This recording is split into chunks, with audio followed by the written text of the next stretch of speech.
Hello students, welcome to my YouTube channel growing chemistry. तो पिछले lecture में हमने बात की थी ऑर्डर ऑफ रिएक्शन की। जो ओवरऑल ऑर्डर ऑफ रिएक्शन हमारे पास होता है, it is the sum of powers of active mass of reactant mentioned in rate law equation. तो अगर आज हम बात करेंगे, we can not obtain the overall order of reaction simply by observing the balanced chemical equation. मान के चलिए हमारे पास कोई बैलेंस्ड केमिकल इक्वेशन है, जैसे हमने बात की थी H2 plus Cl2 give rise to 2HCl। तो ये हमारे पास कोई बैलेंस्ड केमिकल इक्वेशन है। हम इस केमिकल इक्वेशन को देख के हम इसका रेट ऑफ रिएक्शन नहीं बता सकते, क्योंकि जब हमने इसका रेट ऑफ रिएक्शन बताने की बात की थी अकॉर्डिंग टू स्टोइशियोमेट्री, तो हमारे पास इसका रेट ऑफ रिएक्शन आया था K is equal to H2 raise to power 1 and Cl2 raise to power 1। तो अगर हम इसका ऑर्डर ऑफ रिएक्शन निकालें तो ऑर्डर ऑफ रिएक्शन हमारे पास होता है सम ऑफ पावर्स, तो 1 प्लस 1 इज इक्वल टू 2। तो जो हमारे पास इसका ओवरऑल ऑर्डर ऑफ रिएक्शन आया था वो आता है 2। बट जब हम इसकी एक्सपेरिमेंटल देखते हैं, एक्सपेरिमेंटल रेट ऑफ रिएक्शन देखते हैं, एक्सपेरिमेंटली जब हम इसका रेट ऑफ रिएक्शन देखते हैं तो हमारे पास आता है कि H2 raised to power 0 and Cl2 raised to power 0, which means that जो इसका रेट ऑफ रिएक्शन है वो है zero order reaction, zero order reaction. अब जीरो ऑर्डर रिएक्शंस का मतलब होता है कि इसकी पावर जीरो। तो अगर हम कंसंट्रेशन में कोई फेरबदल करते हैं तो इसके ऑर्डर ऑफ रिएक्शन पे कोई इफेक्ट नहीं पड़ता है। सपोज दैट हम इसकी कंसंट्रेशन को डबल कर देते हैं, तो ऑर्डर ऑफ रिएक्शन क्या होगा, इसका जो ओवरऑल रेट ऑफ रिएक्शन क्या होगा, तो ओवरऑल रेट ऑफ रिएक्शन पे इसका कोई असर नहीं होगा। इसकी पावर इसकी कंसंट्रेशन 3 टाइम्स बढ़ा देते हैं, चाहे 4 टाइम्स या चाहे 10 टाइम्स बढ़ा देते हैं, तो रेट ऑफ रिएक्शन पे कोई फर्क नहीं पड़ता है जब हमारे पास जीरो ऑर्डर रिएक्शन होती है। तो जो हमारे पास ऑर्डर ऑफ रिएक्शन होता है वो एक्सपेरिमेंट पे बेस्ड होता है। सो हम कह सकते हैं order of reaction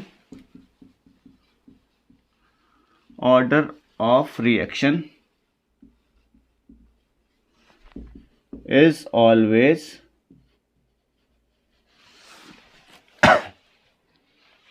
completely based on experiments. जो हमारे पास ऑर्डर ऑफ रिएक्शन होता है वो हमेशा एक्सपेरिमेंटल वैल्यू पे ही बेस्ड होता है। और जो हमारे पास ऑर्डर ऑफ रिएक्शन होता है इट मे बी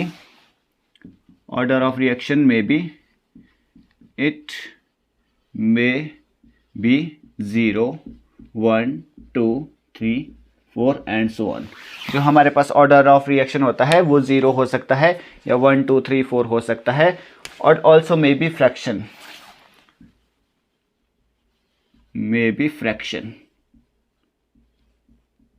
लाइक 1/2 3/2 5/2 और may be negative, maybe like negative।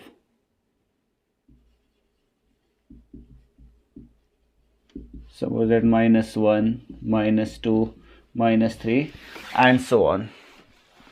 और ये माइनस की वैल्यू फ्रैक्शन में भी हो सकती है, -1/2 -3/2। तो ये हमारे पास होता है order of reaction.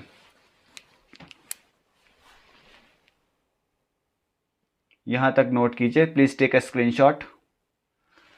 Next topic हमारे पास है units of rate constant. For example हमारे पास A moles of A react हो रहा है B moles of B, change हो रहा है आपके पास प्रोडक्ट में।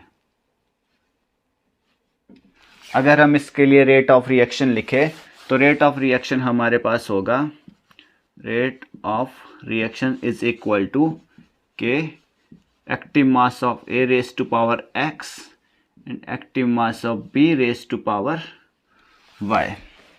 तो यहाँ से हमें रेट कांस्टेंट की यूनिट हमें निकालनी है।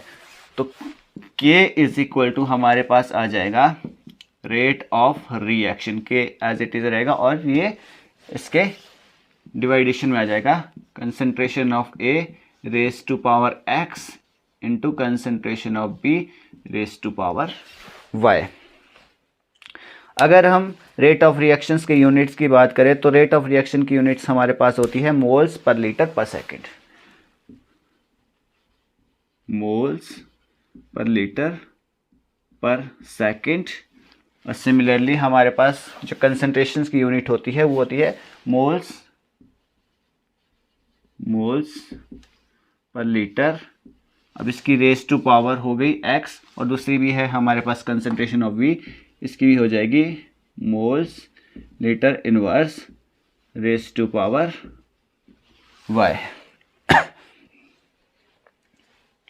हम इसको लिख सकते हैं moles litre inverse second inverse divided by moles पर लीटर हम कॉमन ले लेंगे, moles litre inverse raise to power x plus Y.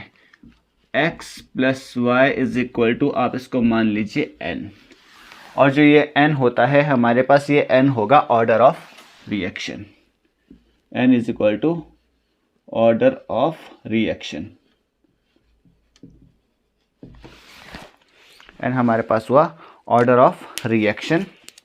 सो अगर हम k की यूनिट्स की बात करें तो k की यूनिट्स हमारे पास आती हैं, यानी कि रेट कांस्टेंट की यूनिट हमारे पास आ जाएगी मोल्स पर लीटर पर second divided by moles litre inverse raise to power n।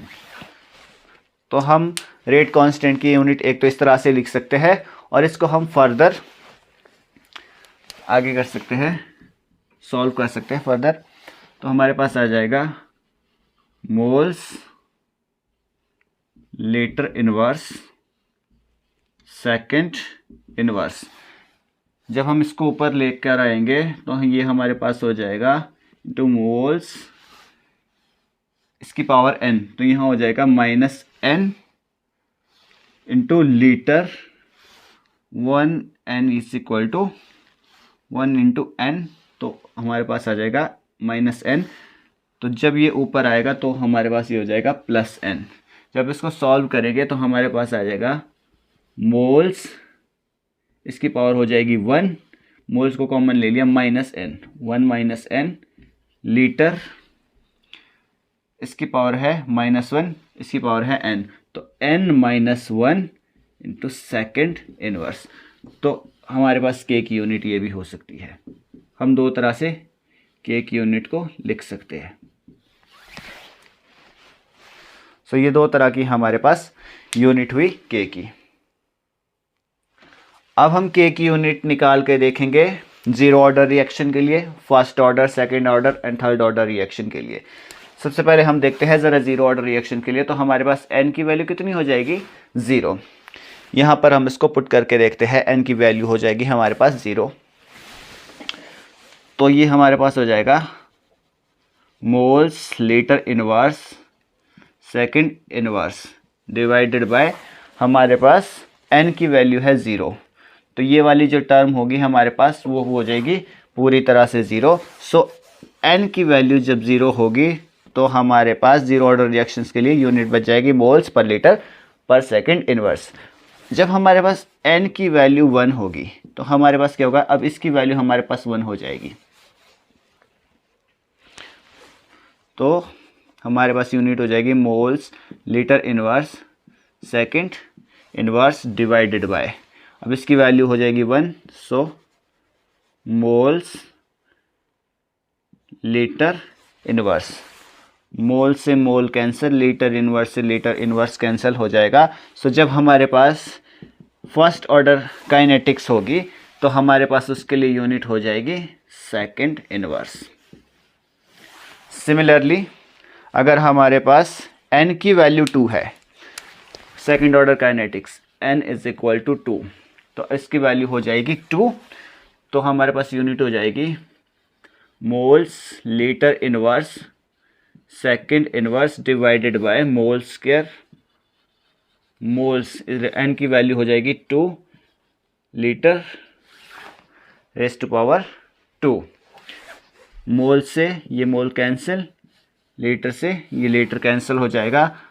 अब ये 1 मोल्स आपके पास बच जाएगा। जब हम इसको ऊपर लेके आएंगे तो हमारे पास बच जाएगा moles inverse litre inverse and second inverse, sorry L litre. जब ये ऊपर आएगा तो ये -1 +1 में कन्वर्ट हो जाएगा। सिमिलरली जब हमारे पास रिएक्शन थर्ड ऑर्डर होगी, n की वैल्यू हमारे पास है 3, n की वैल्यू इज इक्वल टू 3, तो हमारे पास यूनिट क्या हो जाएगी। अगर हम यहाँ डाल के देखें, हम इस यूनिट से सॉल्व करके देखें, सो मोल्स 1 - 3, n की वैल्यू हमारे पास है 3 लीटर, n - 1 यानी कि 3 - 1 सेकंड इनवर्स, तो हमारे पास ये आ जाएगा moles -2 litre square second inverse. तो ये इस तरह से हम इसको सॉल्व कर सकते हैं। और अगर हम इसको इस यूनिट से सॉल्व करें तो हमारे पास आएगा moles litre inverse second inverse divided by moles, n की वैल्यू है हमारे पास 3 इंटू लीटर की वैल्यू भी है हमारे पास 3, तो -3 n की वैल्यू हमारे पास हो गई 3। तो यहाँ से 1 कट जाएगा, अब -2 बच जाएगा, मोल से 1 मोल कट जाएगा तो मोल का स्क्वायर बच जाएगा। जब ये ऊपर आएगा तो हमारे पास फिर से यही यूनिट आ जाती है। तो आज के लेक्चर में बस इतना ही, अब मिलेंगे नेक्स्ट लेक्चर में। वीडियो अच्छा लगे तो वीडियो को कीजिए लाइक एंड शेयर, चैनल को कीजिए सब्सक्राइब। मिलते हैं अगले वीडियो में।